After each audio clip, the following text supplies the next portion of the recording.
Chairman Sir, our lovely panelists who have come through a long way to this level. So it's really nice. But at the same time, all of the others who were part of the whole program, whole different selection processes, you're also a winner here. So let's have a wonderful experience and a great panel discussion. And please, all of you, put forth your views and let's have a very interactive session. So over to the host of the day, Soumya ma'am, and all the best. Let the best one win, but each one of you is a winner already. Thank you. Thank you so much, Nidhi ma'am. Yeah, namaste.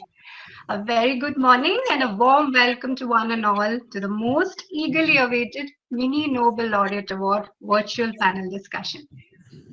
Before we start, I would like to all of you to take a moment and just think.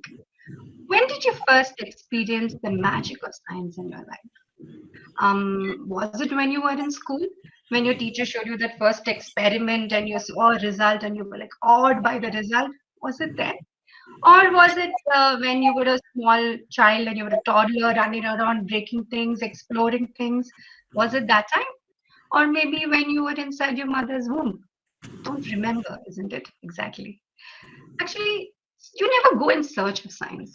It's just there. All you need to do is observe, explore, understand, and most importantly, question what is happening around you. Yeah. Now, the Mini Nobel Laureate Award is a tradition of our school. We take immense pride in honoring our budding scientists. I'm already missing the smiling faces and the sound of applause in our amphitheater, which we hear every year. And it's a big motivation. I definitely miss it. But then I'm very, very much, I'm quite, what do you say, because of the technology we have today, we are able to have this panel discussion even during these difficult times. So I'm quite grateful to technology because of this. Our chairman, sir, Dr. M. Srinivasan, met the Nobel laureate Eric Cornell as a gear parent and was inspired to institute this award to nurture and create noble minds in gear cups. Eric A. Cornell received the 2001 Nobel Prize in Physics for creating a never-before-seen state of matter. It's known as the Bose-Einstein condensate, or we call it as BEC. Okay. So that's a small introduction about what it was, what are the importance of this event. Okay, without any further delay, I would like to welcome our team of panelists. So we have a very special person here as a guest of honor today.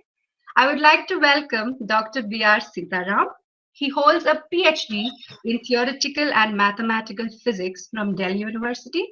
He works as a scientist. He worked as a scientist in a physical research laboratory in Ahmedabad for about 13 years and was the director of Vikram A. Sarabhai Community Science Center for 6 years. Currently, he is the director of Zeal Education Services Private Limited, where they provide consultancy services to educational institutions and conduct workshops for teachers and students. He designs innovative activities for children and appreciate it so that they can appreciate and understand the concepts much better. And most importantly, he makes learning fun. Science has to be fun, and it is fun, right? We are extremely fortunate to have Dr. B.R. Sitaram with us today, and I would like to extend a warm welcome to him from the Gear family. Welcome, sir. Thank you. It's a pleasure to be back with you people.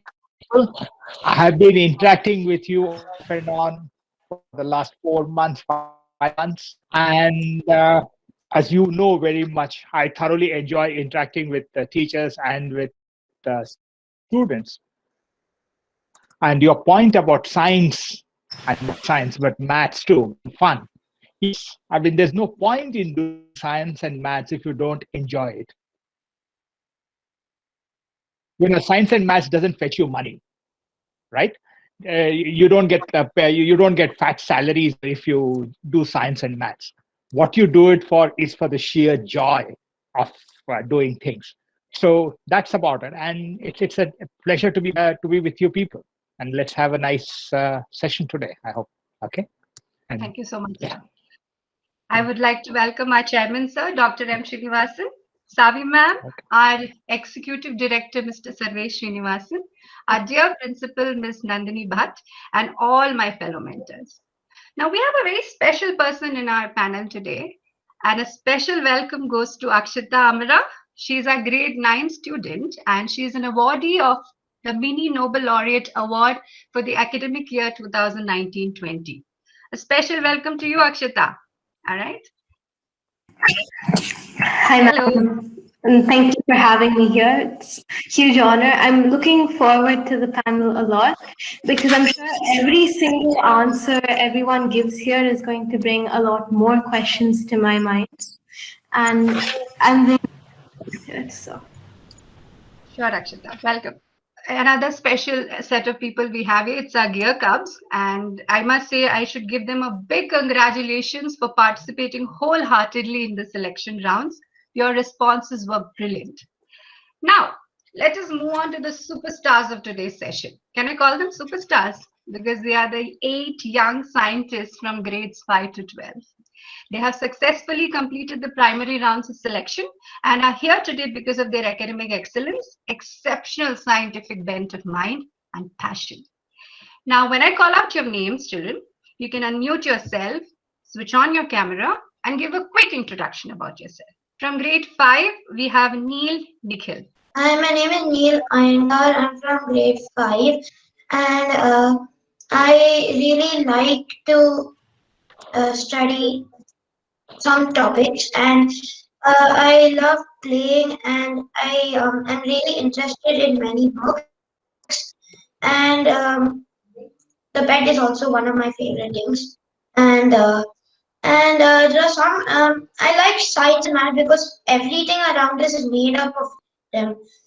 I like chemistry and physics because because of the mystery that hangs around them, and everything that we know about these topics carries some importance.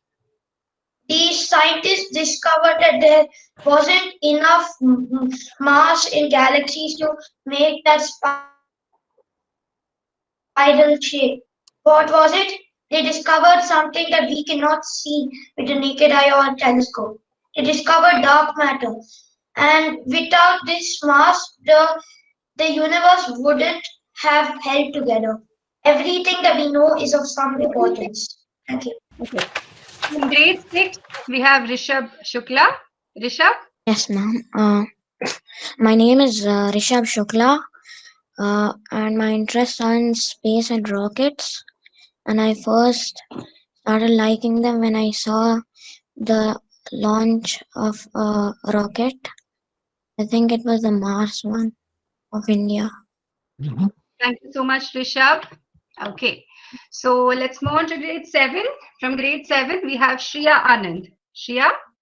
Hi everyone, my name's Shreya and I'm in 7th. I'm pretty passionate about science, specifically biology, because I generally feel more comfortable outside in the fresh air. It helps me think and clear my mind. I'm a huge nature lover, owing to the fact that my entire dad's side family was farm-based. And I'm planning on dedicating myself to the zoology and ecology side of bio, and since I'm more passionate about those sections than most people. Thank you so much, Shreya. Moving on to grade 8. From grade 8, we have Bhairav Rameshwar Chandrasekhar. Bhairav, please introduce yourself. Yeah, thank you, ma'am. My name is Bhairav. I am from 8th grade, and I would say I'm a person who really likes to think about anything and likes to watch things work, anything at all. I particularly like physics, and I'm not really fond of biology, but whatever it is in science, I like to see things doing what they do, and I like to think about why it might work. So to me, science is what to other people is God. It is an ultimate truth. If you drop a ball, it will fall. At the same time, it's extremely interconnected. All its aspects, however vast they may be, they're in some way or the other quite interconnected. Like walnuts are good for your brain and they look like a brain, and kidney beans are good for your kidney when they look like kidneys. But even though it's such a huge truth and it can't be false, there's so much mystery to it. Like there is so much to explore. Like if an apple fell on your head, if you had enough in your mind, then you could discover why things sit how they do. And in order to travel around the seas, all you had to do was take a bath. Thank you, Myra. All right. Moving on to grade 9, we have Saket Kautinya. Saket? Yeah, thank you, ma'am. So namaste all. My name is Saket Kaundinya, and my passion for science doesn't only come from the reason that I like science. I not only that I enjoy it. Of course, that's a major part of it, but also it feels like a duty. It feels like whenever I think about why I was put into the planet, why I was born, I can't help but wonder about how the universe works. To me, it feels like the only thing that will make me happy or leave me satisfied is to contribute in science and help it grow. So whether it be particle physics, astrophysics, or any branch of science for that matter, I want to understand everything that humanity has discovered. And I also maybe want to find out some things, uncover some mysteries of the universe or some secrets that still haven't been discovered. So I'll do everything that's in my power to help humanity advance in science. Thank you. Thank you so much, Saket. From grade 10, we have Pratik Goel. Pratik? Namaste, everybody. I'm Pratik Goel. I'm in 10th grade, K section in Narmada House. So I joined here in 6th grade, and so far it has been a fascinating journey. There is something about here which is very different from other schools. I would really like to point out hands-on science. We used to have it in earlier classes, and that is something that I really remember because it gave a practical perspective to everything we learned in classroom, and it showed us it. I mean, I as a student used to think, why are we learning this? And HOS had the answer. So all the projects we made, all the experiments we did, it was really interesting. And yes, and I love science. There are many reasons to it. First thing is, science is all about answering the question why. And something like a major characteristic of scientists is to ask why in with regards to like very small situations. Like Saket just said, when an apple fell on Einstein's head, Isaac Newton's head, Isaac Newton's head, he questioned why it fell. Not many of us do that. In fact, in 10th, we have learned about Hans Christian Ørsted. He questioned as to why did the needle actually move when current was passed close by. So this ability to question even the smallest things is one of the key features of scientists. Science, for that matter, physics is just wonderful.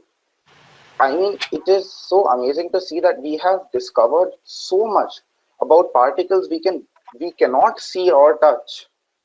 And chemistry, definitely.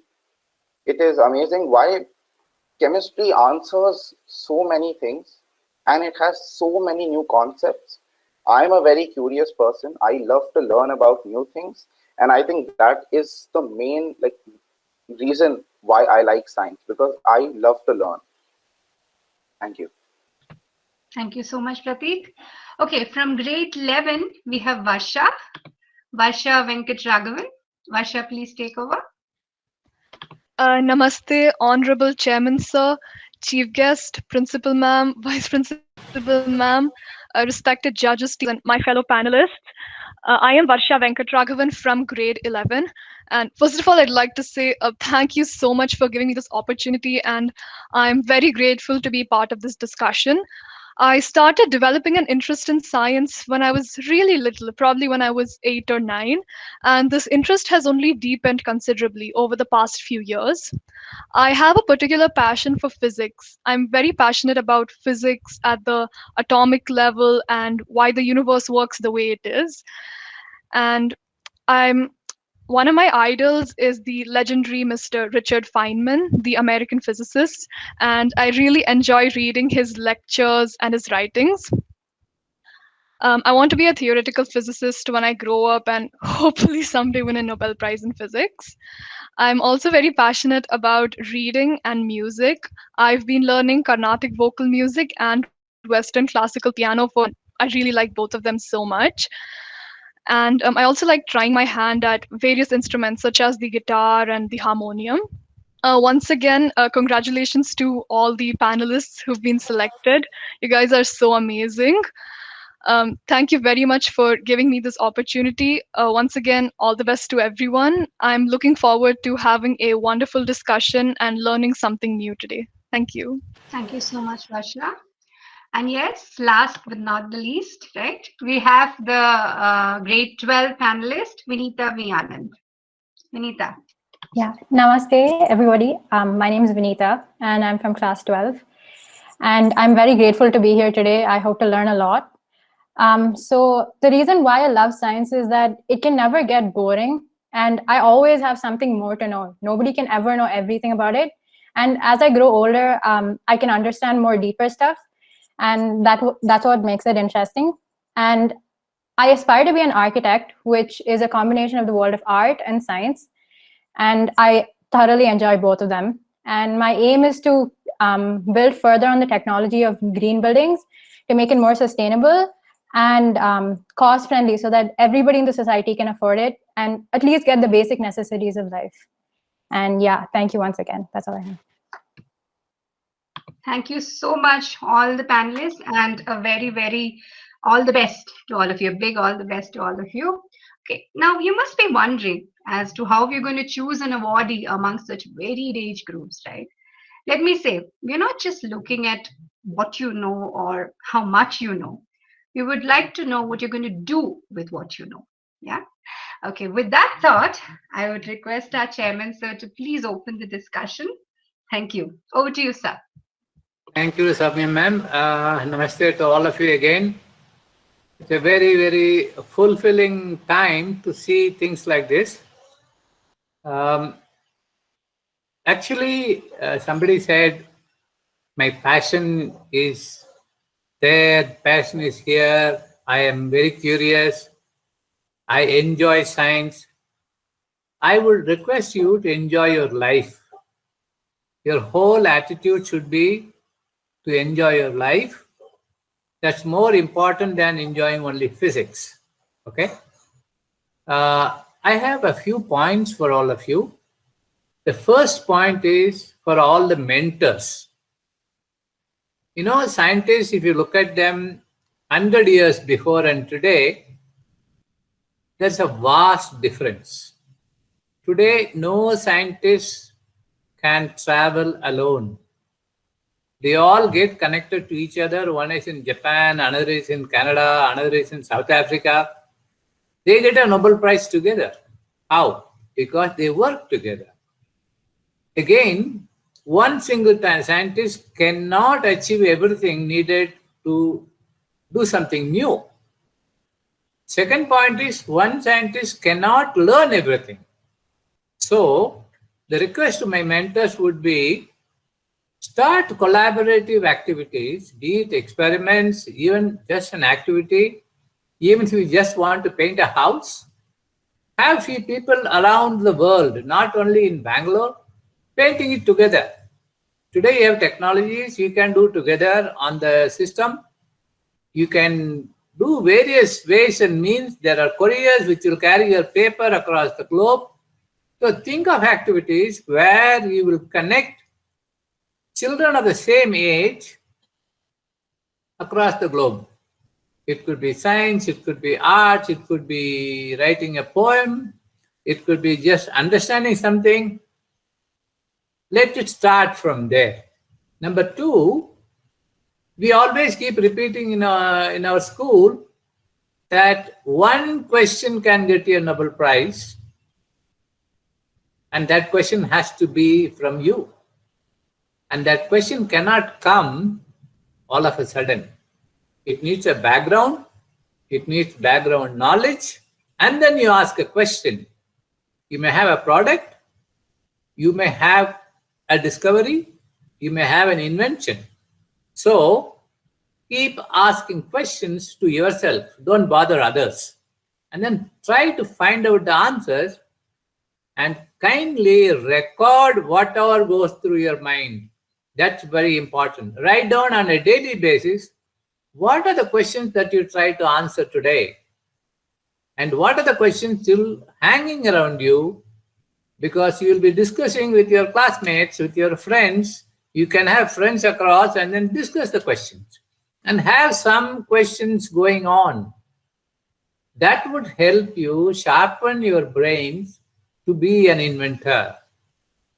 When I say Nobel Prize, if unfortunately now we don't have the physical prospectus, when Eric came, the Nobel Laureate Eric came, I showed him the last page and he was surprised. The last page said, we are trying to cultivate noble minds.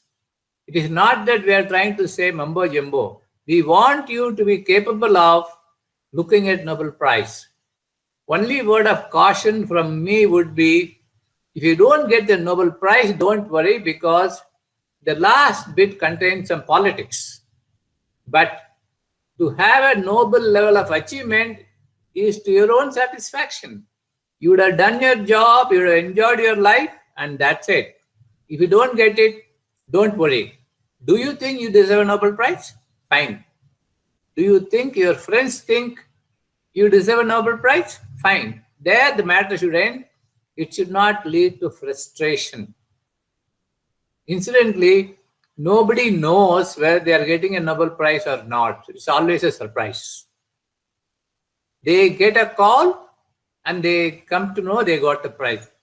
So, cultivate your mind in such a way that's why I started with enjoying life, looking at life from different angles. Everything should be, suppose you become a great scientist and you're not very happy with your life, there's no point.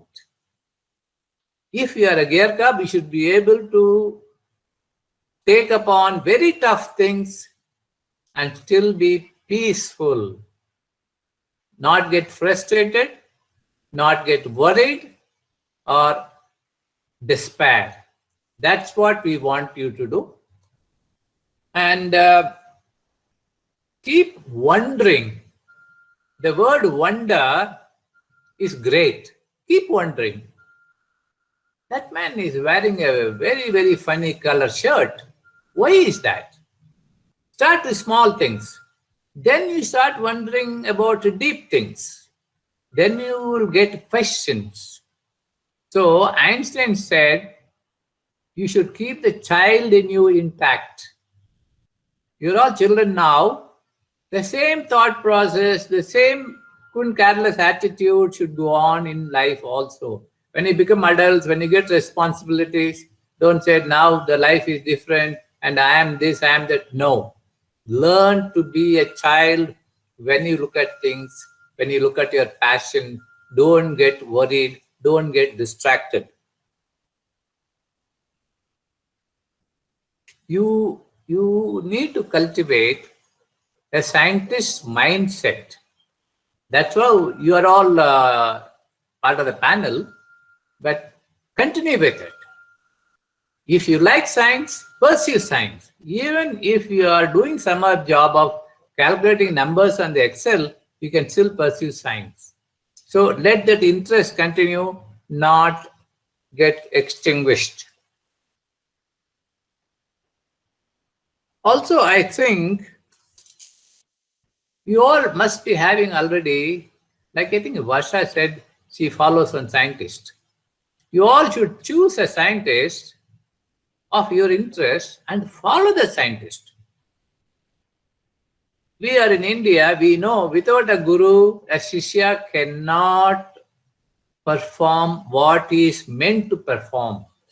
So if you want to become a scientist, you need to have a scientist mentor, scientist guru, where you meet him or not, you should be an expert on him or her. Okay? The last point, I just want to repeat, promote a researching mind. Continue with that. Only that researching mind, to develop that mind, we keep doing hands-on science, visiting this place, bringing that person. Keep that researching mind on. Even if you want to do a small thing, let a research go on in your mind. Okay? You do your projects, they're all research oriented. You've got your site, you've got your cap, they're all from the background of research. They're all motivating you to do research. So don't say this is not coming for the exam. Why should I do site? Why should I do cap? No. That to make you a scientist, a researcher. A researcher need not be only a scientist. Being a researcher will help you in any aspect of life or walk of life. So continue with that. And I'm indeed grateful to our external judge, Dr. Sitaram. And let me also thank all our mentors on your behalf, children, that they are taking so much of interest. They are so happy. They are so enthusiastic. And I think that's what makes you all a scientist. Okay? Keep that spirit up. Be thankful to them. And again, it is our philosophy that we should be grateful. Grateful for everything. We could have had, we did not have, we had. All those things are part of being grateful. When you are grateful, your life is enriched. So have an enriched life. Let it be research oriented, let it be meaning oriented, but above everything else, you should learn to be at peace with you. For that, come back. Being a child helps you. Okay, with that, wish you all the best. Come out with your ideas without any hesitation. Work your mind and tackle the stimuli given to you in whatever form it comes. And let's enjoy the discussions. Okay, I'm sure it will be a great day. Thank you and all the best. Go ahead, ma'am. So just one thing I missed. I'd like to add. Okay, who will go first? Yeah, Dr. Sitaram, go first. Yes. No, you go ahead. Go ahead. So please. No, I just wanted to add something to what you said, Dr. Srinivasan. This is something which happened around half an hour ago. I was taking my bath and I discovered a small moth. It was dead, of course. And I immediately collected it with the intention of looking at it later on under the microscope. Okay, to see what it looked like. And Sandhya was older and showed her, look, here is a moth. She said, wow. And, then after that, she said, hey, both of us are still kids. Nice. We are still like that. We still retain that love for that thinking like a young child. That being fascinated by what you see around you. Yeah, you can say, what's there? I mean, I've seen hundreds of moths. But the point is, the great thing about being a scientist is you're always in a state of mind, you see new things, and it's very exciting for you. And you want to tell everyone. In fact, people used to, as soon as I used to approach them, especially RL, you that I go there, I would bore them for half an hour about what I had. But that's the point. You're full of it. You're filled with the joy of knowing something or seeing something, and that's what makes you an eternal child. Thank you, sir. Thank you. I just thought I would add it to what you said, Dr. Nice, Srinivasan. okay. Nice of you. About you being a child. Yeah. Go ahead, Sandhya. Yeah, just we have two special people in as our judges. It's one of our mentors, our vice principal, IP ma'am. We call her IP ma'am with a lot of love. Im Kong Menla ma'am. And we have Nandini Ramsundar ma'am. Again, we call her Nandu because our principal also has the same name. Welcome, both of you. Okay, let me start with the first question. Which goes to all of you.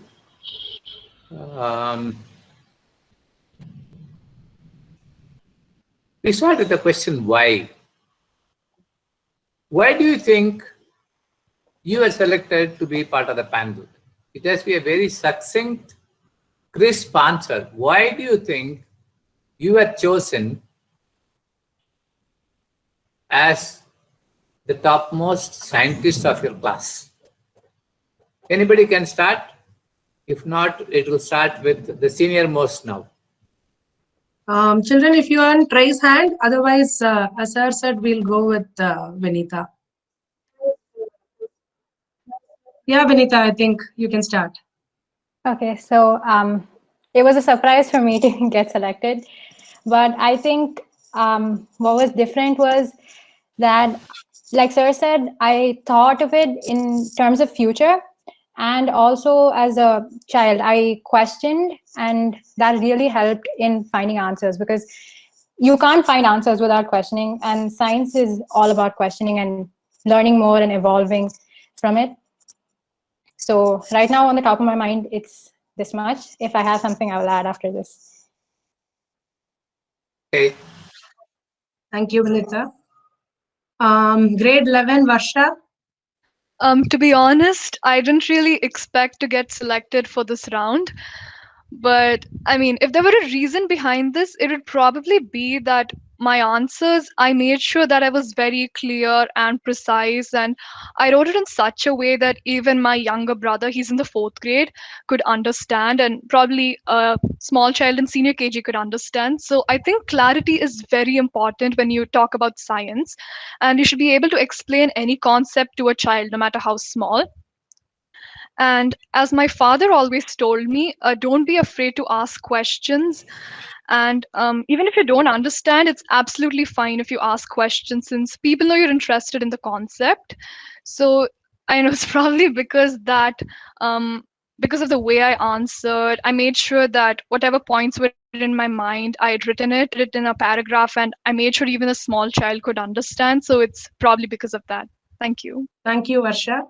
Pratik.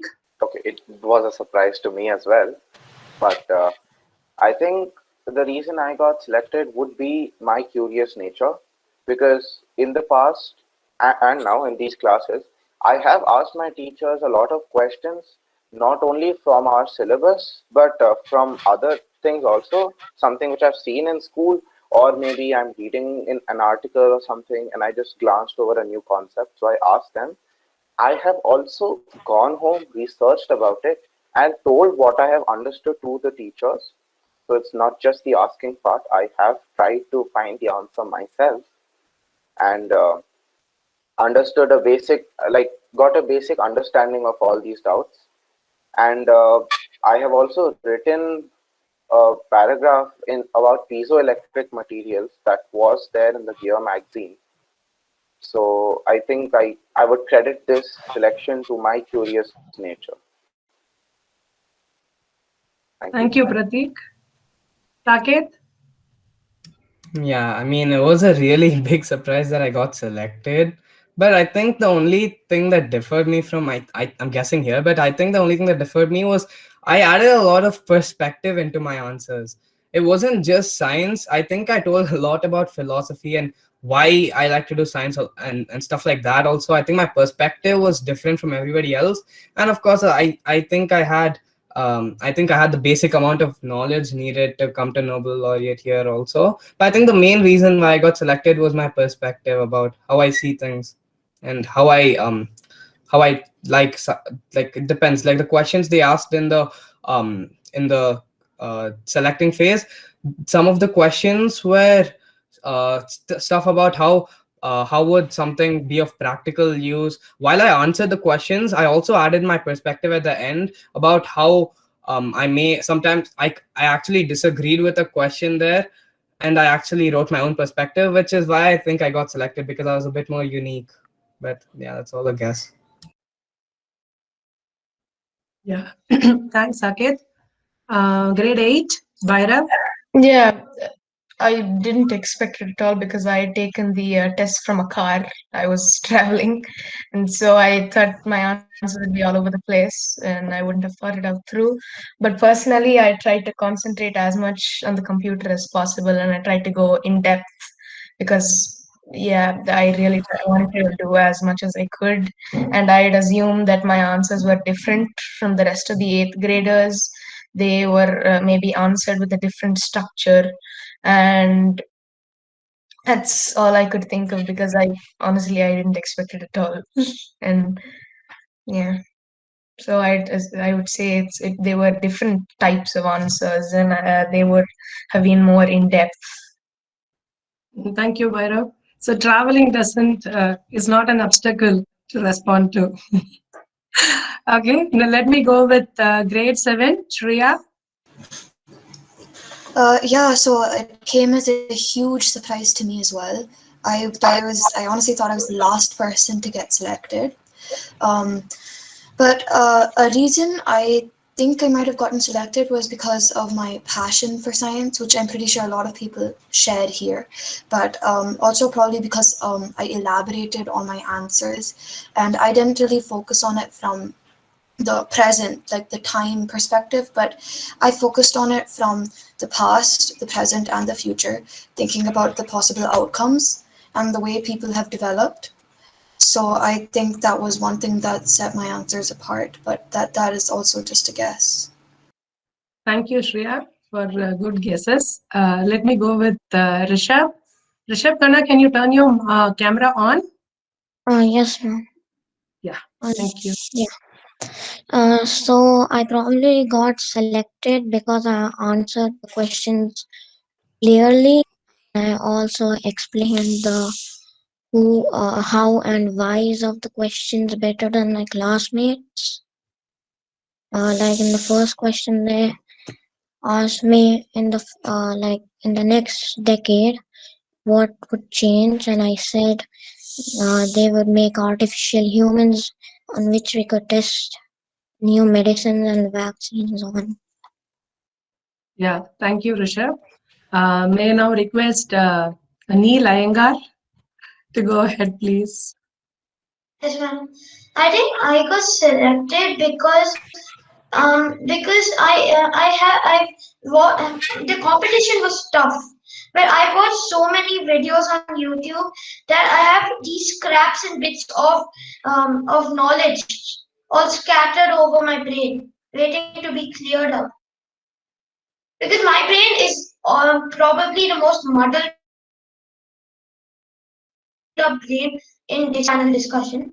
I gathered my knowledge somehow, and I kind of gave it my best shot.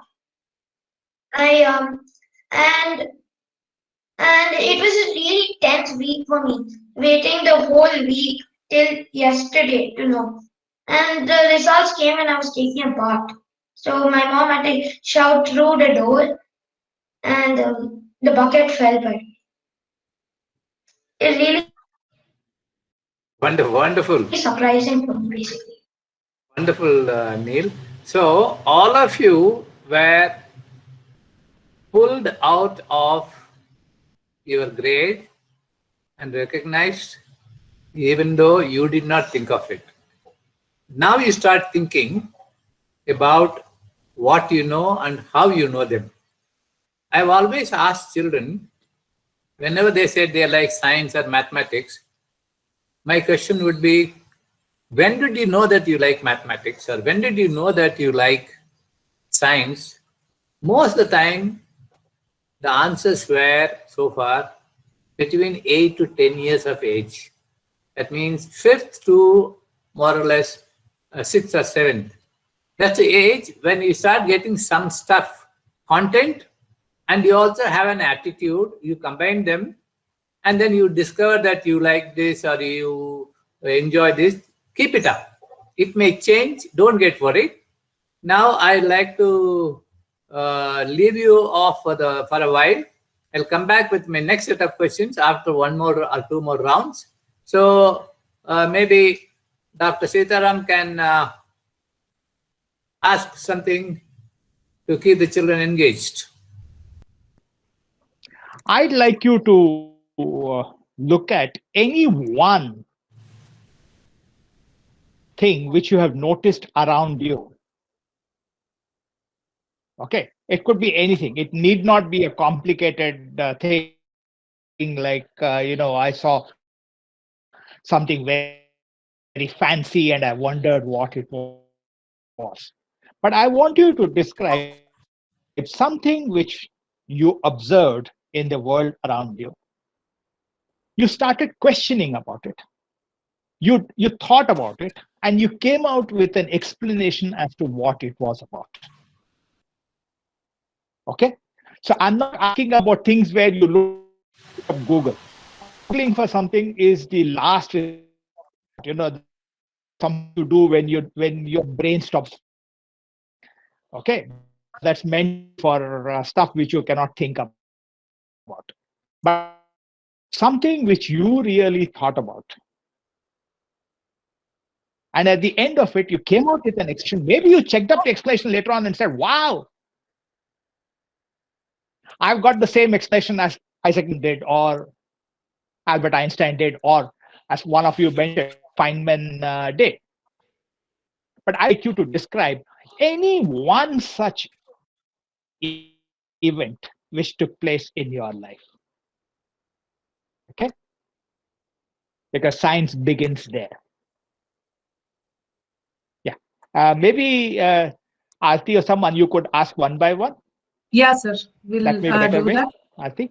Children, if you are ready, you can raise your hand. If not, again, Or they I'll can come raise hands or grade whatever. wise.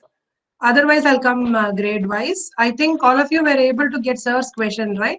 So, because I heard there was a small lag for me, so I'm just ensuring. Any event that kind of made you think of Any you are one kind of event. fast. It Any could be one as event simple as you wish. you were kind of fascinated, you thought of an explanation, and then kind of eureka, bingo, you are right. That is what sir is asking. So let me again go with us last chairman. Our chairman sir said last time academic knowledge helps you in all these panel discussions. So I What will I start with grade 12. Vinita, back to you again. We'll start with you. Okay, so from the top of my head, the first thing that came to me is I'm really interested in psychology also, which is a form of science.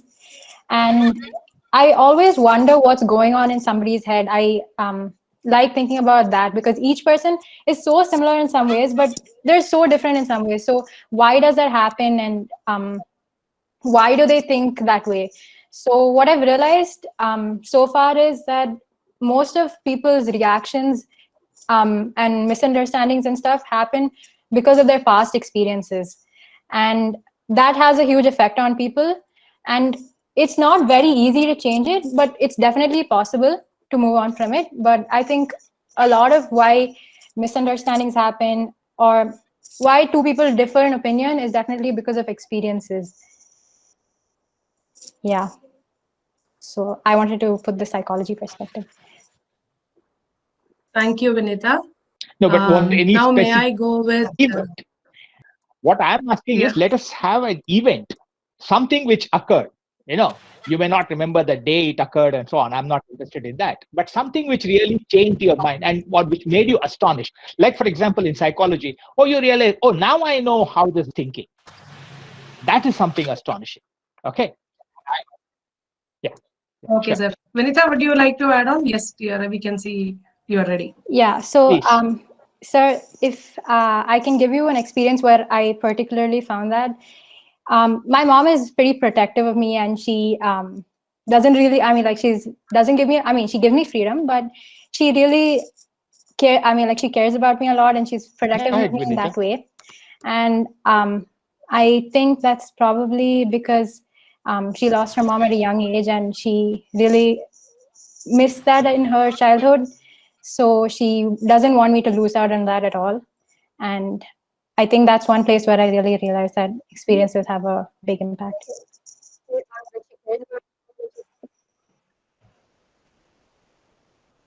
Yeah, thank you, Vinita. Let me go with Varsha. So one of my earliest memories which has anything to do with science was when I was in the 4th grade. I remembered I had injured my leg and I couldn't attend sports class. So but while I was in class, I found this rubber band on the teacher's desk. And I mean, I was a girl, so I was into rubber bands and hair clips and everything. So I don't know, I just started stretching it. I remember I tied it to a chair, I stretched it, and I started plucking it. And I noticed that the more I stretched it and plucked it, the higher the sound produced was. And later I learned in a chapter called Sound the next year that this had something to do with frequency and pitch. And I mean, this is a simple principle. The extension of a string is basically the principle on which many musical instruments are tuned. And as I mentioned, I have a passion for music as well. And when I started playing the guitar when I was 13, I noticed while tuning the guitar that the same principle happened there. So if I made the string tighter, a higher sound was produced. And if I loosened the string, a lower sound was produced. So yeah, that is one of the earliest memories of science in my childhood. And I think these childhood memories are very important, and they basically shape the way you become as you grow up. So yeah, that's all I remember. Thank you, Varsha. Let me go on with Pratik. I mean, okay, one thing that really comes to my mind if I'm to think about some particular event where I really wondered why does that happen is we all have these ready-to-made things available like cutlets and French fries, which we just have to fry and then we can make it. And I really love them. So I remember I was telling my mom, please, can you fry the smileys? I really want to eat that. Although I had lunch 1 hour ago, but I don't know. Turns out I was hungry. So she took them out, and I saw that when she put it in the oil, there was a lot of sound coming when it started frying. After that, I looked more closely at what she was doing. So I realized when she took that cutlet out, she was actually removing those ice particles which were formed on the layer and then putting it. So then I thought, why is she removing that ice particle? Why not just directly put it? I eventually realized that it was because of that water content. That was the reason behind that loud sound which came when she started the cutlets. So that is one event where I observed and questioned why does that happen. Yeah, thank you, Pratik. Now you are making us hungry. Okay, let me go on with Saket. Yeah, so I don't the first incident that I think I ever questioned exactly how and deeply thought about it was in, I think, in 5th or 6th grade. We had this project. We were making a small device that could detect a match light or a fire, and it would go and blow wind at it and stop it. So we had, like, it wasn't really, we didn't make it like as such because we had instructions and we just followed the instructions. We didn't really get why. So I started wondering. I realized that there was an IR sensor which was used, and we did the coding, but the coding was also just like copy pasting. It wasn't really much of thinking. So I saw the infrared sensor and I thought it must have to do something with that, because in the coding also we had set it so that depending on the energy that the infrared sensor has, like let's say it suddenly spikes up, it basically the infrared sensor is launched and it hits an object and comes back, and then that's how we detect how hot that thing is. So I thought about it, and I realized that when the infrared touches the fire, the energy of the light, the wave that we release goes up, and we detect the energy change. And if it's a lot, we see that it's the fire area, and it starts moving towards it. So I think that was the first time I really thought about something and realized that, it works like that. I didn't really ask why, but I asked how. Thanks, Saket. All different wonderful experiences. Let me go on with Bhaira. Yeah, I had one experience where it's still not answered exactly, but I have spent a lot of time thinking about it. I still do. So I realized when I was small, I used to ask my question, what is the body part that I hate the most in me? And I would always say it's my nose, because it always gets blocked, it's running, and it's really irritating. And I started noticing that when one nose gets blocked, the other nose is wide open. And when I was small, of course, I'd always think like my body, it hates me. Why is it doing like this? It's playing tricks with me. Like, if you want this to be closed, then that should be opened. And then, of course, like, I was a small kid, so I used to dig my nose. A small kid, So I used to go really deep, and I'd find that when it's blocked, the nose is closed and the other one is wide open rather than any mucus or phlegm. And then going deeper, I realized that when they taught us about muscles in our hand, when this one contracts, the other one expands. So then it made me to think and look around. And then when I went to shops, there were the sliding doors. So it made me think about two doors. I imagine two doors, and there's a sliding door, only one sliding door. When it goes here, this one opens, but when it slides to the right, the left one opens. So it's like that. And only when it's dead center, both ones, you can actually use both of them. So maybe when I can breathe properly, the muscle is rightly placed. And at times, I don't know, it could maybe move to this side. And so now this one's blocked and that one's wide open. So it's something that I still keep thinking about. A very simple thing, but my nose. So. Thank you, Bhairav. So once you find the answer, let us also know. That's interesting. That's it. Okay, let me go on with Shreya.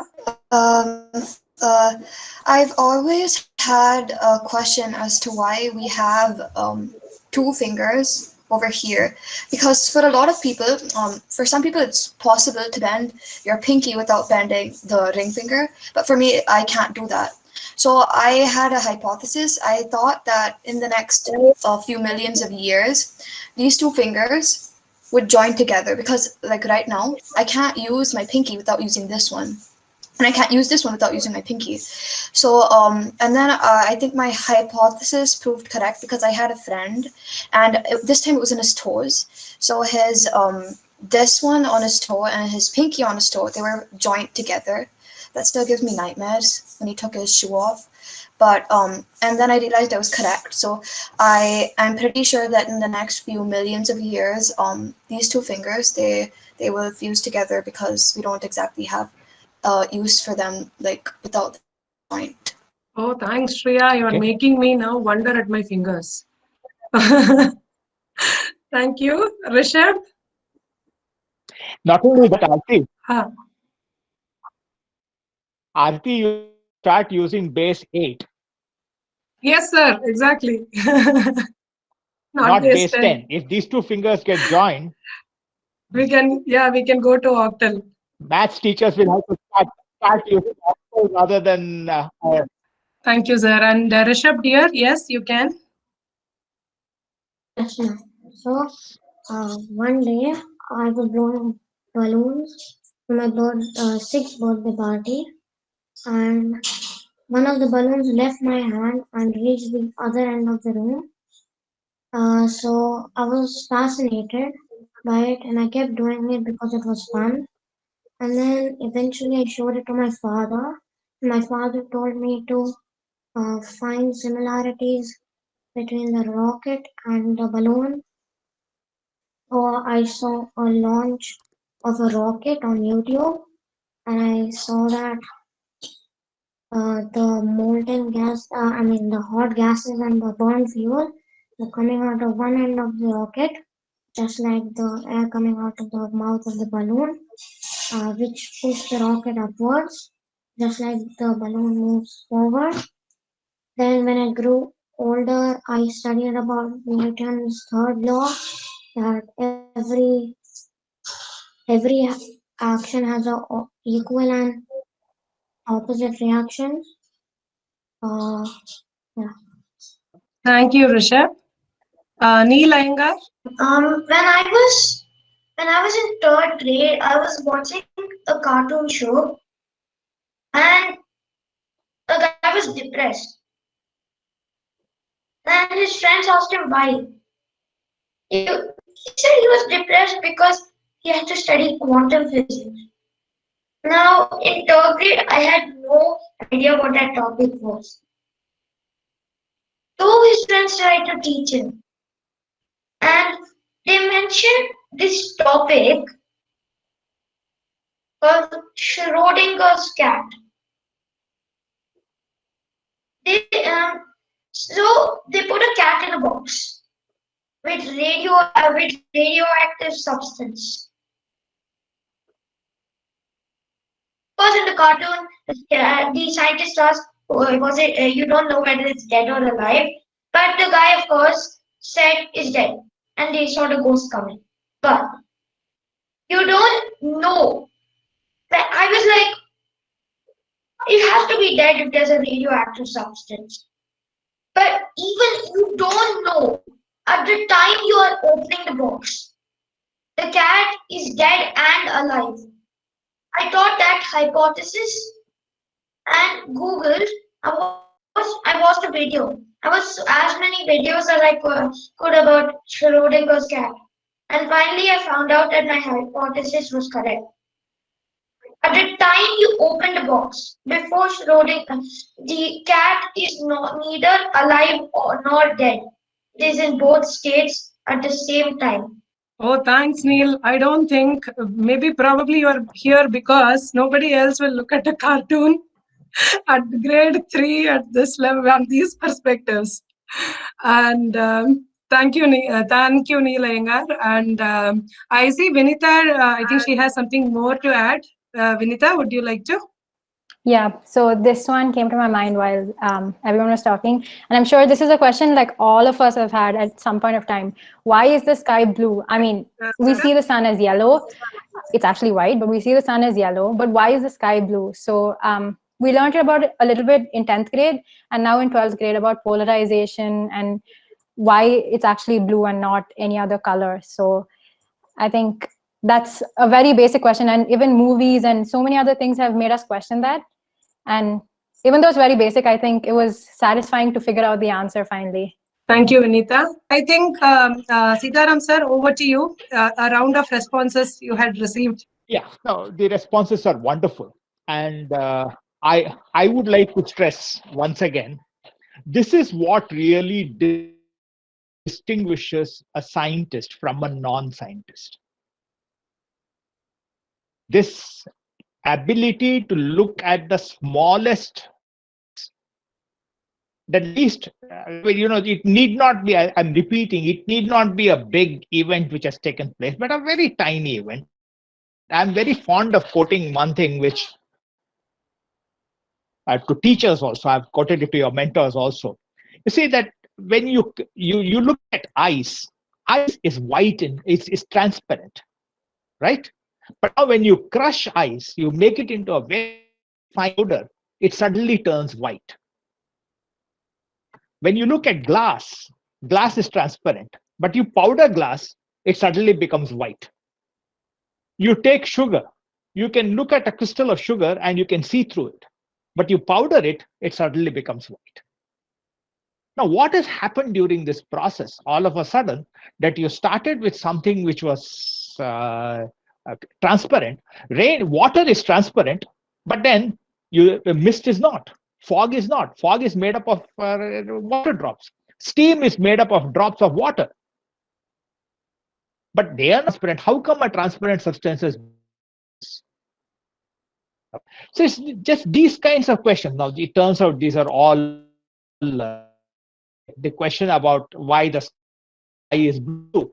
It might interest you to know that C.V. Raman had gone to England, and on his way back, he was going through the Mediterranean Sea, and the Mediterranean Sea is extremely blue in color.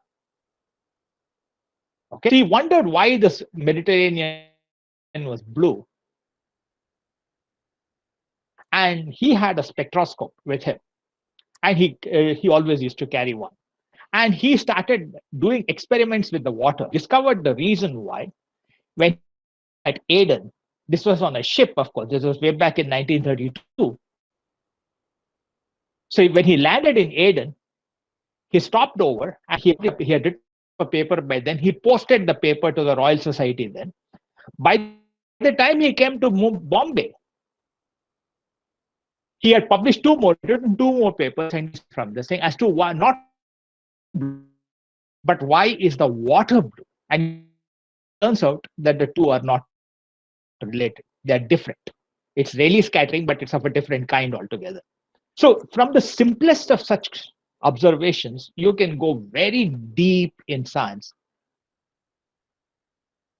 Okay, and the great thing about the great scientists, the really great scientists, was that they found even the simplest thing astonishing and worth looking at, and that trained their mind, because when you find yourself able to answer a simple question, and even more when you find that this is in agreement with what a great scientist has done, you get confidence in your own abilities. You then start looking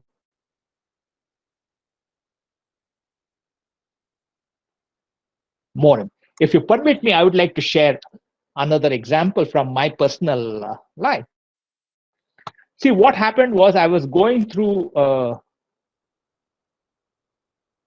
biography of Isaac Newton, and there was this very specific thing being discussed: what happens when light passes through glass, how it splits up into 7 colors, and all those things. And what happened afterwards was, you see, that there was this. I started looking at this. I'd learned this, of course, in school. This is much, much later. I started wondering, okay, but now if I take a plain piece of glass, not a prism, but something where the edges are parallel, the light does not get split into colors. Why is this happening? Because the books tell you it's because they give you wrong reasons for it. I don't want to go into all this. Thought for some time and I came out with the correct explanation. I'm not going to discuss that. This is not a lecture on physics. But what was absolutely fascinating was I turned the page. I had stopped reading the biography of Isaac Newton. I turned the page over, and it turns out that Isaac Newton asked himself exactly the same question. And not only that, it turned out that the answer which I had thought of was exactly the same as Sir Isaac Newton had. Now, what does it do to my confidence? Right? What does it do to me as a scientist? It says, okay, look, yeah, you're not a great Isaac Newton, but you're at least Isaac Newton. And doing even a tiny part of what Isaac Newton did is fantastic, isn't it? Perhaps one of the greatest scientists of all times. Okay, that is why I asked this question. Okay, would you like me to continue with another question? Nandini, you wanted No, to sir, add I something? just said it is. I think it's so nice to see their skill of observation already, looking at simple things and how they're able to come out with this. Observation is not just about seeing, but going beyond those senses. And I think all of you do hold that, and that's what makes you stand unique. Yeah, Nandini ma'am, I also agree. And the variety in the responses, I think I'm seriously astonished to the diversity that we see here in the responses. Sitaram sir, Sure. probably you can pose one more question, sir. They will be ready, I think. Sorry, I don't remember who mentioned about Richard Phillips Feynman as a kind of a hero. I think it was Varsha, right? Yes. Yes, ma'am. Yeah. Yeah, it was Varsha. I hope that this can. One of you mentioned the name of. Yeah. Okay. So what I'm saying is there was. I'm able to hear you. So just give me some time. Nandu ma'am, can you post one question to the group? Which can be quick. Absolutely. We can have one quick round. Yes. Oh, yes. I think first of all, let me tell you, I think you all have taken this platform to a an elevated level of logic. Wonderful to see each one of your perspectives. So good going. Just relax, and that's when your thought process will be absolutely smooth. Okay, I think I just come across a quote which made me really ponder. Okay, the quote says, "The day we stop exploring is the day we commit ourselves to live in a stagnant world, devoid of curiosity, probably empty of dreams." Okay, but this quote really made me ponder for a while, because to me, curiosity is the one which pushes to discovery beyond borders or whatever knowledge we have, right? Just imagine a world devoid of curiosity. According to me, curiosity is that magic ingredient which which is required for scientific progress. what, according to you, is that magic ingredient for science to probably progress and shake hands with technology and innovation? Getting it? I was watching this video, and a scientist said that you cannot, you have to, a good scientist ask the questions is instead of answering them. So curiosity, according to me, is one of the most important ways that we have progressed through our scientific journey. And another way is that humans have the intelligence. Neil, the question was, like, according to Nandu ma'am, she says curiosity is the key for scientific progress. So if I ask you, what will that be? It should not be curiosity, something else apart from curiosity that you think is the necessity for scientific progress. The share of information between the sources that humans have made throughout the years, like YouTube and Netflix, where some of the cartoon shows I watch actually helped me, including the one that I talked about. Okay, we got it, Neil. So according to you, it's a sharing of information among the people is what your point is. Yes, we got it. Thank you. Next, we will go to Rishabh. Quick answers, children. 1 or 2 words about your ingredients because we have to have a time watch as well. Okay, so as ma'am said, curiosity is the most important thing for science to progress. Along with that, the quest for making things better and better every day is also necessary for the progress of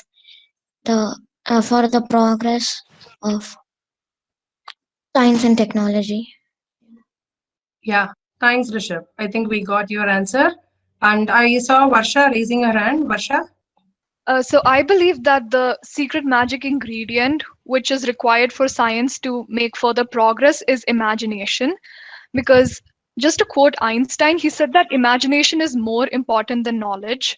So if you have the ideas, if you have the imagination on what will happen in the future, and then you implement that ideas, I think that is very important and science will advance. For example, the first computer was designed by Charles Babbage, and he basically had an idea, a machine that could perform, complex mathematical functions, and even a calculator, you can say, for example. So I think imagination is very important. And by imagination, I mean that we should add on to what our scientific forefathers have said. Like, as Newton said, I am able to see so far because I am standing on the shoulders of giants. So, because of what Aristotle, Newton, Einstein, any scientists, even the modern day Nobel Prize winners, whatever they've done, we should only use our imagination and add on and, get new ideas which will further enhance science and help development in the field of technology. Yeah, thanks, Varsha.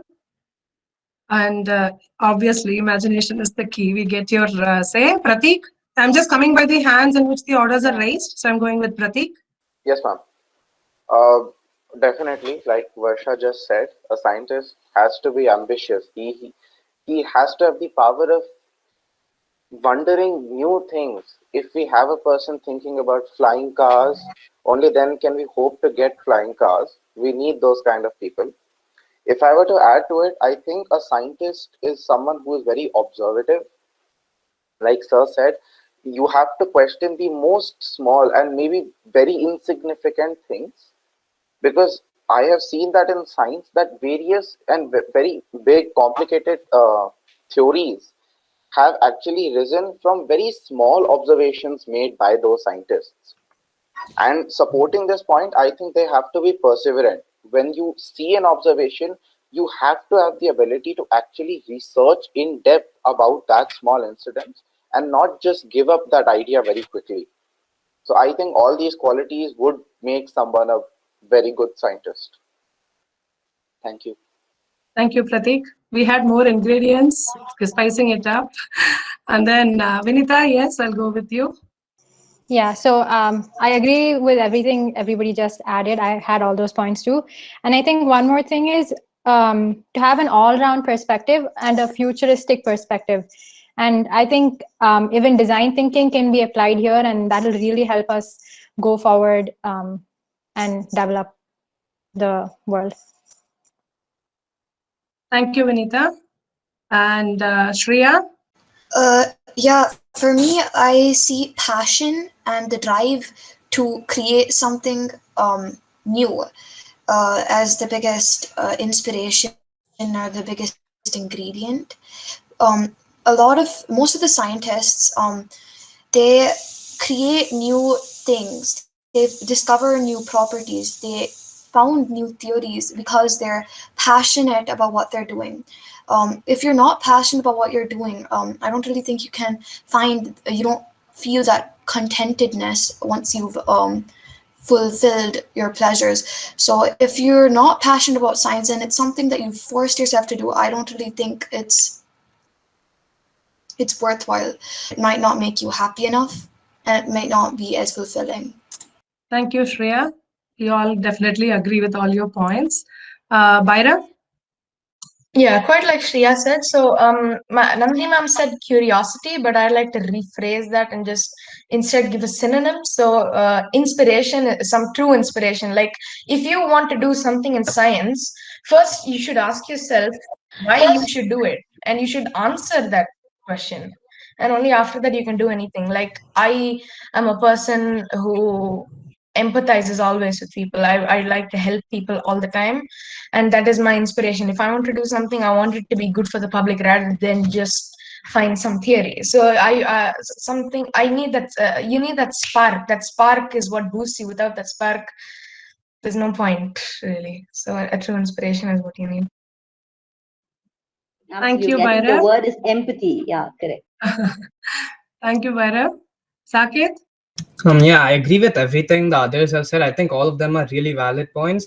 If I were to add to it, I would say perseverance is also a really important quality, because like, even if a theory looks pretty messed up and broken up, and you really think that it's the way to go, you have to persevere and you have to keep trying to fix it. Like, for example, string theory was one of the theories that was really broken up. There were different parts of it which all were basically they didn't agree with each other, and they had different point of views, until someone really persevered and came up and like combined all of them and came up with the M theory. And that's really one of the most beautiful theories up to date, even though that's not fully done. But I think if we persevere, we can like make it, and we can get theories that are really broken up and fix them properly. I think perseverance is also one of the key qualities. Yeah, thank you, Saket. I think Pratik has something more to add. Yeah, Pratik? Ma'am, I just have a small point to add to my answer. I think I would also call someone a scientist if they are able to use the existing concepts. Maybe not add to that concept, but think of a new use case of that same concept in the real life. Basically, innovation. If I would like to give a very simple example, suction force, we all know it's a very simple concept. You have an area of low pressure and that causes suction force. It pulls things towards it. Now, very simple application is straws. Straws are nothing but plastic pipes. That's all. It has no technology in it, no machinery in it, no Arduinos in it, but it is still a very simple use case of that theory. And now it is being used in every restaurant, every drink, almost everywhere you can see straws. Who would have thought a simple plastic pipe could use this concept and ease our life? So someone who's able to innovate and give a new use case to the existing concept, I think I would also call him a scientist. Yeah, thanks, Pratik. I think one round of responses. I just have something to add. Sarang? Sarang, we will come to you. I saw that you have something to add, but give us a little time. We'll finish with the discussion. At the end, we have a set of questions, question answer time. So I'll come back to you during that time. Okay? Yeah, but keep your curiosity on. we'll come back. Okay. And Nandu ma'am, I think you had quite some very, very interesting insights and perseverance, imagination, all of this definitely required for science to progress. Otherwise, it's going to be completely stagnant. And I think all of you are totally, are in the mode to contribute. So all the best. I want to add one thing to this. Yes, Actually, ma'am. Yes, sir. See, I would add with a story. Sir C.V. Raman was recruiting some assistants, and those days they were paying TA and DA amount spent on journey and to come and go. After the interview, he was going out and he saw one boy waiting, and he asked him what happened. That boy said, "Sir, in the calculation they have made a mistake and they have given me 2 rupees more. I'm just wondering how to return that money. I'm waiting for that."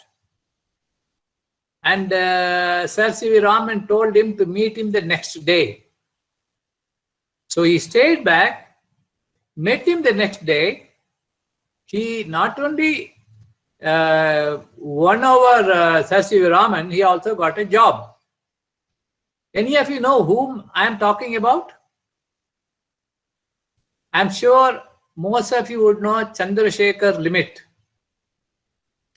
That boy was Chandrasekhar. You may ask me why I am telling you this story. As scientists, as human beings, value should be one of the most basic tenets of life. If you don't have values, there will be plagiarism, there will be cheating, there will be robbing, everything will go on in the scientific world also. You will publish somebody else's theory, you will not be able to understand others, you will be selfish and you'll get frustrated. So, values and humor are 2 important things even for scientists.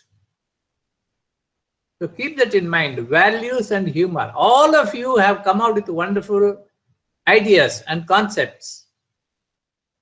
I'm sure many postgraduates with MSc Science will not come out with all this. They will tell you from textbook, but I'm happy Gear Cups are able to think at this level. So don't ever forget values and humor. Again, Einstein talked about both of them. May I just complete with one question? You have the time? Yes, sir. We have the time for the question. Yes, sir. One question to all of you. Again, it's a story. I don't want to make it long. You may not have heard of a phrase called Christopherian encounter. Any of you heard of this? Any of you know who is Christopher? No. You all know him, but unfortunately, you know him by the second name, Columbus. So, Howard Gardner has a phrase called Christopherian encounter, like a child, when they are very small, would think that the sun is shining because it is daytime. You got it? The sun is shining because it is day. This kind of a mistake gets corrected sometime in life. So I want you to explain to us whether you had any Christopherian encounter. Till today you thought like that. Today you realize it is not like that, it is something else. Sometimes it's ulta. Would you have difficulty or you all have something ready? An encounter where you realize you were thinking of the same thing in a different way or just in the opposite way. Please go ahead. It will be very interesting. Yeah, I think we have to give them a minute time to think, sir, because... Okay. Till you think, I will tell you one of my Christopherian encounters. I used to think the trees on the periphery of a forest bend outwards because of the sunshine. The fact is correct, but the reasoning is not correct. Because of the trees having one side sunlight and the another side no sunlight, the bark grows thicker on the inside. Because the bark grows thicker on the inside, the tree bends outside. I realized it much later. Even today, when I ask some of the people who come for interview, they tell me some bluff. See, there is something very genuine if you don't know. But if you tell something which is trying to cheat you, it is not acceptable. If you don't know, you don't know. That's all. They think I don't know, so they tell me like that. So again, honesty is very important. Yes. Yes. If you have anything, anybody can start. Yeah, I'm looking for children. Can you please raise hands so I know who's ready? Sir, I think I would also, all of us would also have, even mentors would have with all this Christopherian encounters. Every human being has it. Just that it doesn't come to the mind immediately as to this, and probably when you ponder, I think it has happened to me in many of the sessions. After I attend some of your sessions, and then I go, and after a couple of hours, when I kind of ponder on what all was there in the sessions, I find a lot of new things that what all I kind of missed, what all I have kind of learned new. So probably I will remember all the encounters after this session, sir. But there is so much you make us think after the session, post the sessions, I think. Is it a enjoyable encounter or? Definitely enjoyable, sir. But sometimes I think, I don't know how many other mentors feel. I have always felt I have missed being part of a gear kid. Even though I'm enjoying now. Ma'am, even I feel that, but what can we do? But never late, sir. I think we still continue to learn. That's the beauty. All of us have to learn, continue to learn, without doubt. Without doubt. I keep telling my daughter that you are all so lucky to be part of growing in this environment. Yeah, the proof is that all of them are discussing this much. I think even as degree students, we wouldn't have discussed this much. Yeah. There are many reasons for that. Let's not take that direction now. We'll discuss that sometime. We have given you enough time. Otherwise, you are putting us in trouble to share our encounters. So we have to think. You're making us think now. Yeah, you can. Aarti ma'am, any of the mentors can share. Aarti ma'am, Nandini ma'am, Samya ma'am. If you want, you can share. No harm.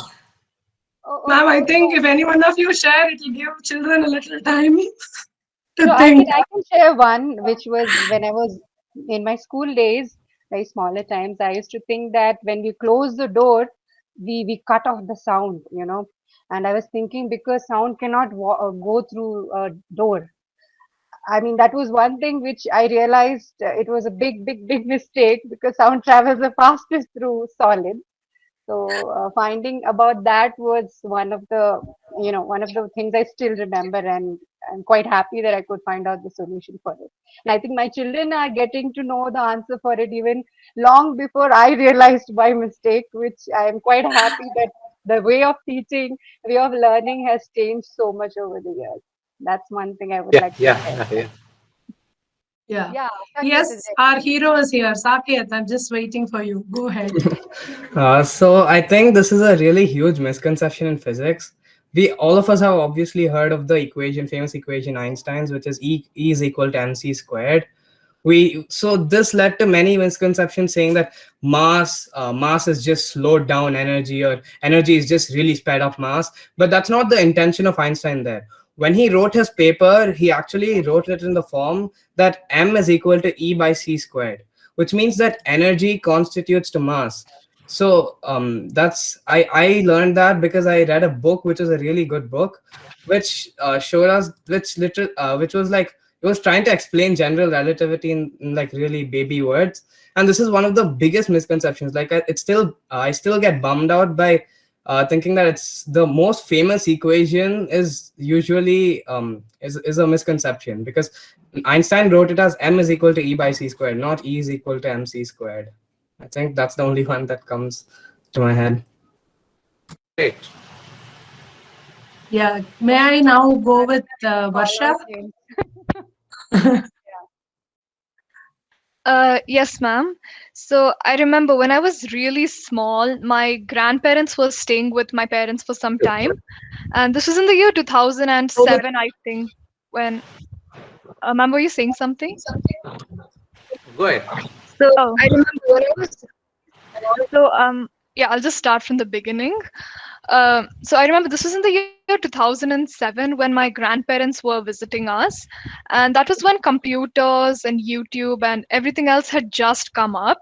So I remember my father was teaching my grandfather how to use a computer, and he learned how to use YouTube. I remember that. So then when I saw a computer for the first time, I was really fascinated how it could perform many actions. And I didn't even know that there was anything like the internet. I thought the minute you buy a computer, you're all set for life. But then I realized that you needed something called an internet connection through which you could access many sites and learn new pieces of information. And this is just one example. I thought everything was, already there the minute you bought a device. I didn't realize that you needed to set it up there. And this was even a similar thing when, I saw television for the first time. I thought that all the channels, whatever programs were coming on, it was just pre-recorded and the computer would just randomly select. I didn't know there would actually be a station where, they'd air all the channels, be it news, sports, travel, anything. So, it was a bit of a shock for me when I found out that there was something known as internet. Thanks, Varsha. Vinita? Yeah, so these are very tiny, simple things, but it did surprise me. Like, one thing we learned is that the color we see is the complementary of what is absorbed. But that's not what like you would think on the top of your head. And one more thing is we think that the sun is yellow or orange, but actually it's white light. It's just because of the atmosphere and this thing. And one more thing is we think, like not now, as a kid, we used to think that the seawater is blue, but then we realize that it's actually just reflection of the sky. Even though it's simple, I think they're really fascinating. Yeah, Vinita, thank you. Bhairav? Yeah, I have a very simple one that was answered in due short time, but or maybe, purely because I discovered stuff and I started observing. So it's a very simple one. Very long ago, when I would have maybe started school. So I thought that when you sharpen a pencil, it becomes longer. A very simple thing. But then as you go by it, as you start using the pencil more and you're getting used to it, you discover that the pencil is becoming shorter. And first you don't understand it, but then when you think about it, you see that you're sharpening, you're taking out stuff from the pencil, and so that's how it's becoming shorter. It's a simple thing. It's answered in due course, but it's still something, a main thing. Yeah. Thanks, Bhairav. Shreya? Yes. So when I was small, like through my childhood for the past decade, I've had this belief that electricity traveled faster through water. I'm pretty sure a lot of people have had that belief. So whenever I used to wash my hands and then touch one of the sockets on the wall, I used to freak out because I used to think that the electricity would shock me faster. But then in recent times, when I actually learned about electricity, I realized that water wasn't actually the best conductor of electricity there instead of metals, so I had that tiny misconception throughout most of my life. Yeah, thank you, Shreya, but don't touch with wet hands, okay? Neil Iyengar? Yeah, when I learned that Jupiter to Neptune were made of gas, I was like, oh my god, if we fall into Jupiter, we could just go through Jupiter. No problem, no hassle, nothing, just go through. But then after that, I kept watching videos about topics, and I found this video. What happens when you go through Saturn? And I was amazed to find out there are so many layers. There are layers of thunder clouds. There's even a layer of liquid silver on Saturn until you reach the core. So everything has a rock bottom. Yeah. Thanks, Neil. Sorry. Rishabh? So earlier I used to think that when my mother added turmeric to the curry, it was for changing the color. But in later on, I got to know that it was for improving our immune system and our health. Yeah, that was such a wonderful thing, Rishabh. I also, as a child, have had many misconceptions about various things. I would like to share a few. For example, when I used to fly the aeroplane, I used to look out of the window and I used to see the white clouds. And I think everyone would have wanted to, once run or sit or lie down on those clouds. And I used to ask my mom, someday I'll walk on those clouds. After my exams are over, I'll party there. But she said I can't do that. So I used to think maybe it's because the cloud is so light, I'll bring it down with me. But later on, when I studied how it's formed, I realized why I can't really party there. So another thing I had was when you drop a glass, it cracks. But when you drop a piece of paper, it doesn't. So I had this huge misconception that I think paper is stronger than glass. Later on, I got to realize about strength and forces and various other concepts, which made me understand no, glass is only stronger than paper.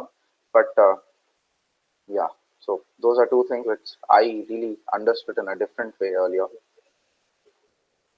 That's all. Thank you. Sir, I think all of them have answered. So the couple of questions or rounds are over. Sir, you can add on, sir. Sitaram, sir. No, as the mentors know very well, I'm fond of pointing out misconceptions. So unfortunately, there still are a couple of misconceptions from what I heard. E equal to mc square. Yes. So one of you were about E equal to mc square. Sorry, that's an incorrect equation. Please go through and look at the complete equation, which is E square equal to P square C square plus M square C4. Okay, I don't want to cover more than that. E equal to mc square is an incomplete equation. It's valid only in what is known as the rest frame. Okay, so if you really want to understand relativity, you have to go beyond E equal to mc square. That's an incorrect beginning. Second point, sorry, water is not colored because it's a reflection of the sky. That's not true. Water is colored, like for example, the blue color of sea is because of scattering within the water. This is exactly what Raman discovered when he was coming back from England. That it is not due to the reflection of the sky. It's not that the sky is blue, therefore the water is blue. It is because there are molecules in the water which are scattering light. And these molecules differ from sea to sea. In every sea, the dissolved particles, etc. So what happens is that is why the color of the water changes. Another thing which you can notice is the color of the water is the same irrespective of the color of the sky. Even if you have clouds in the sky, the color of the water does not change. So it's not a reflection. So whoever said that this color of the water was because of the color of the sky, sorry, that's a misconception too. Okay, so there are huge numbers of misconceptions which arise in science because of a partial understanding of what is going on in science. And these events take place all the time. When you realize that something which you had been thinking for a long time is incorrect.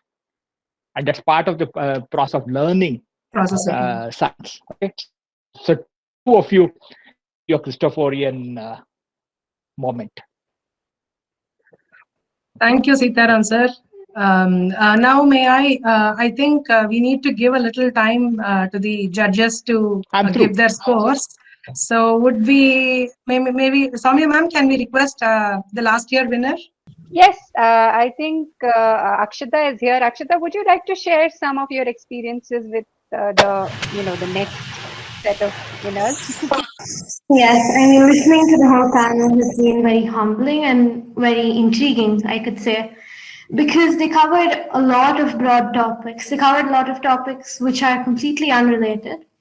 Like last year when I talked about quantum physics, because it was something we were doing as an extra topic, and I talked about CRISPR, which had to do with the genome. And I saw a lot of similar diversity in today's panel too. And I'm going to articulate what I see in the last year through a few questions out of the whole spirit of in questioning. And I came across that a lot too, asking why. And I agree, because science is a mindset. It's not a subject. So taking science as a mindset, I wondered at my age, where can I apply what I learn and where can I make it more fruitful? So I did this in a really simple way where I took what I was learning in my computer science class and I tried to apply it to spectroscopy, which is basically the study of light. And that simple analysis of light is kind of why we have things like qubits and why we have place a limit on how small electrical components can be. And another thing I found myself asking was, why does the media sensationalize various topics such as the DNA or genome? And I realized that it captured people's imagination. And I'm beginning to understand what captured people's imagination through listening to this panel. It's like, I think Shreya was captivated by mainly biology, but I hear a lot more of physics, and we're talking about a very broad spectrum here. So if I had to ask everyone a question, I'm actually very curious on what they think about how deep can you go into a topic without getting lost or muddled. It's whenever you have a question, I often have so many connecting figures. It's like, if I choose a very simple topic, like Pratik started with an apple falling on your head. If you take an apple falling on your head and you take a vacuum, you take no external radiation, no external force, it might become a slightly simpler problem. But in the real world, there are so many interconnecting figures. So how do you know where to focus and how deep do you go before losing objectivity? I think Akshita's question is open for any of you to answer. You can just take up and give your opinion on that. I didn't catch the question. Could you repeat it once? Sorry. Akshita, could you just repeat the question itself once more? Yeah, sure thing. When you're studying a topic or you have a question and ask why, how much do you double click? Where do you know where do you focus? How deep do you go? What do you focus on when you have a question? Is it very clear cut, or do you ever divert yourself into several other topics?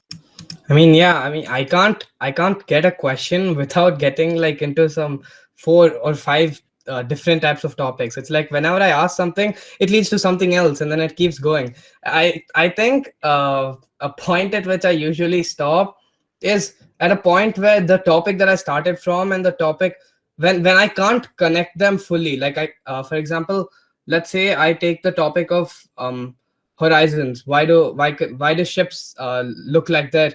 The top part of the ship comes first. From there, I go to how the Earth is round, and stuff like that. And then after that, we start going towards the orbits of Earth. At the point where we go to orbits of Earth, when I can't rationally connect the two things, is when I feel like I should probably stop and take in what I got and like reread it and understand it fully. That's when I realize that I'm going too far, or yeah, if I feel like I'm going too far, and I stop. Okay, thank you so much, Saket. Is there anyone else who wants to share their ideas? Oh, okay, Neil. Go ahead, Neil. I feel when I've gone too far, when I start forgetting what I learned at the beginning. So the knowledge I collected in my first few years are vaguer than the knowledge I collect now. Like chemistry is more clear to me right now than botany, even though I had an interest for botany when I was young. Okay, Neil, that's nice. So yeah, Pratik, you can share your idea. Yeah. Sure, ma'am. I would just like to add a few points. So I definitely agree with Saket. It has happened to me also a lot of times. I Google something and I try to learn about it, but then there are various other terms. Wikipedia usually complicates the things. So I find myself stopping at the point where I see a formula, because when you see X, Y, and all that, I stop there. What I try while answering a question is just get a broad and basic definition and understanding theory wise as to what it means. And I think it is my curiosity to blame that when I start researching about one thing, I end up learning about 5 other things. So yes, that's what I would like to add. Okay, thank you, Prateek. Varsha? First of all, this entire concept of topics just it wasn't there before Christ or BC. This thing just came with Aristotle, like uh, when he was a philosopher and a scientist, but only when he came did we have this concept of topics, and it's all because of him that we have to write many exams instead of many short 3-hour exams instead of just like one long examination. And I believe that, see, whenever you start with one topic, it's completely natural to, go either into the depth of the topic or to go to other topics. But see, if you think of it that way, you're not really leaving the topic because everything in the universe is just one single topic. You can think of it that way. So, I mean, normally what I do when I'm researching something, I'm always really open to, learning everything. And as my mother, she's an artist. So she always tells this to me and her students and whomever she works with that every day is a chance to learn something new. And whenever you have the opportunity to learn something, just take it. So that's what she just tells me every day. And every night we discuss what we've learned that day as a family. So I believe that, see, you should be very open to learning. And when you take a topic, it's fine if you go into other topics and you can go as deep as you want and find out as much as you want to know. I mean, I personally just do research on one topic, and this eventually leads to research on, other topics until a point where I'm just really tired. And yeah, that's about it for me. But yeah, so I generally limit my questions to my passion. So here it's science. So for example, if I had a question in geo, I might go as far as to research about it, but then I'd probably stop there with just one research session. And then I'm more of a big picture person, so I don't think I'd elaborate. I'd probably go into the depth where I could understand and get the overall picture.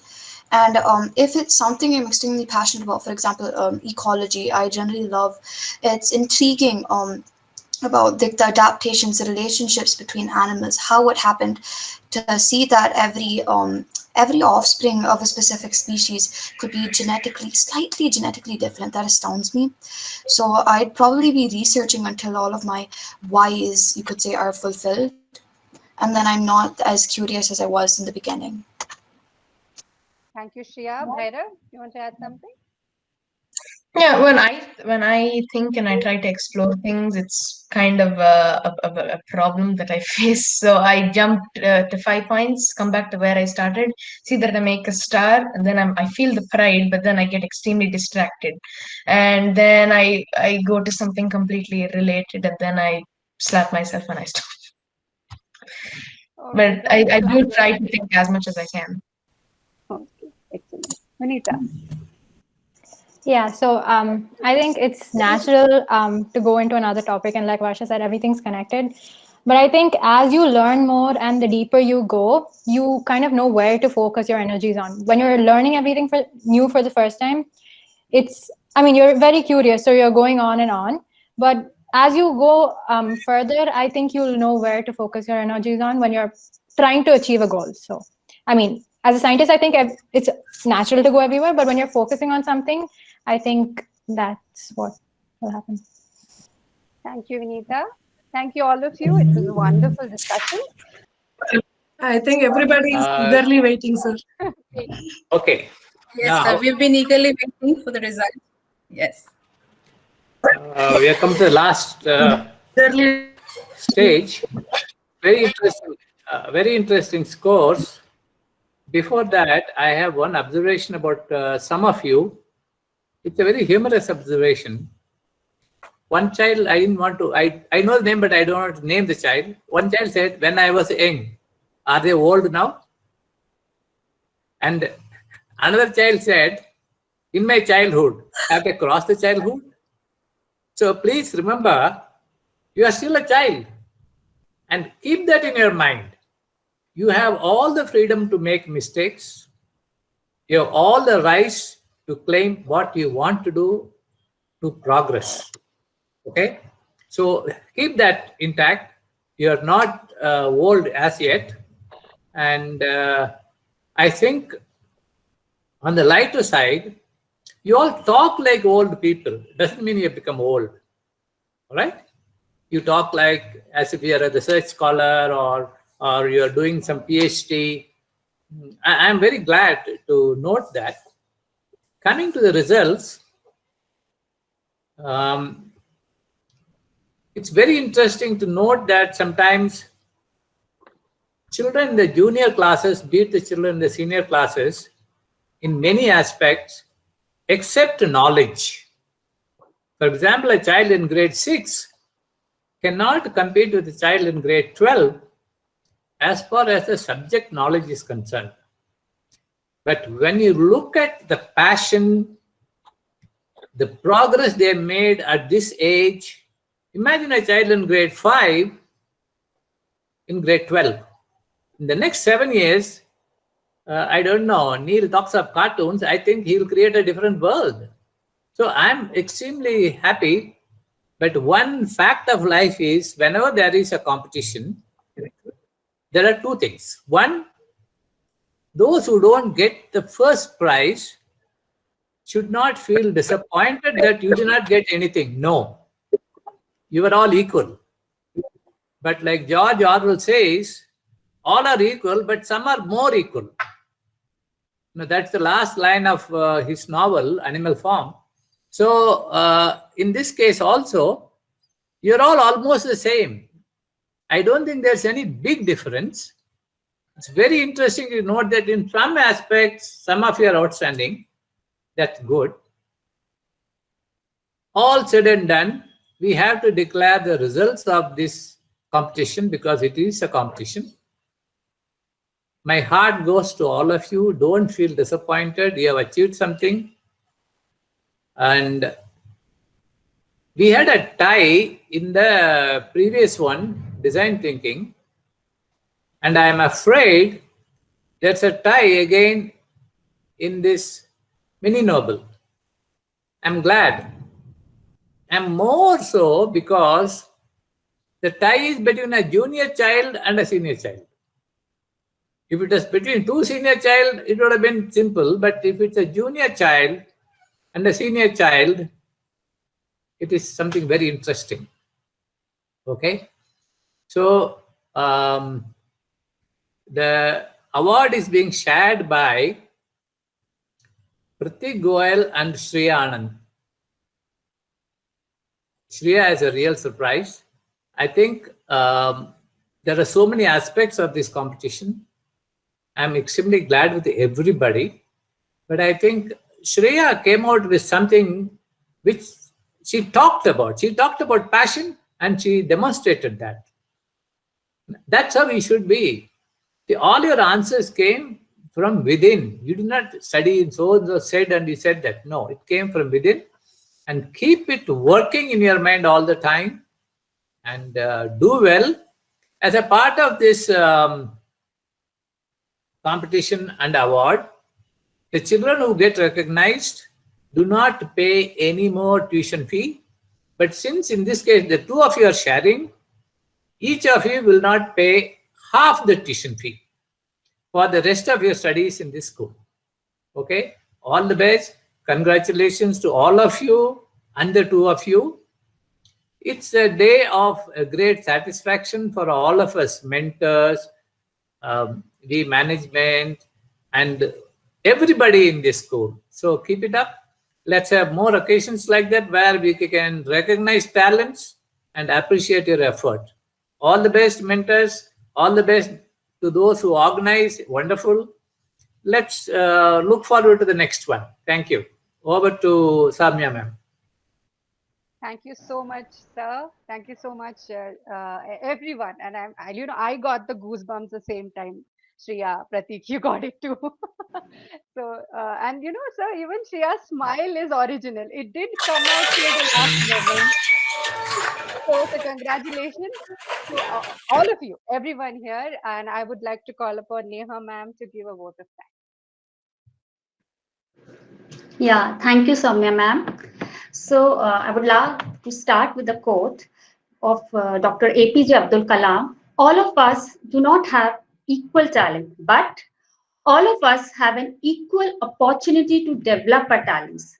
So with this, I would like to congratulate our winners, Shreya, and congratulations to all the participants for all your brilliant participation. I would like to thank our chief guest, Dr. B.R. Sitaram, Chairman Sir, Savi Ma'am, Sarvesh Sir, Principal Ma'am, Vice Principal Ma'am, and the entire team for creating this distinct opportunity for our cups.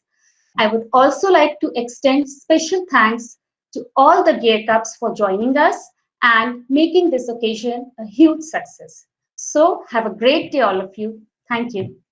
Thank you so much, and all the best, and congratulations to Prateek and Shreya. Really, really well deserved. And thank you so much, sir, and Chairman, sir, Dr. Shita Raman, for being here and just guiding us throughout and having a wonderful discussion. Thank you to Nandini ma'am and IP ma'am for being a wonderful judge. And of course, to the whole team who's here. Thank you so much. And this is the last grand finale of the year. So this is a great event that we are concluding this academic year. So thank you so much for all your support. All the best.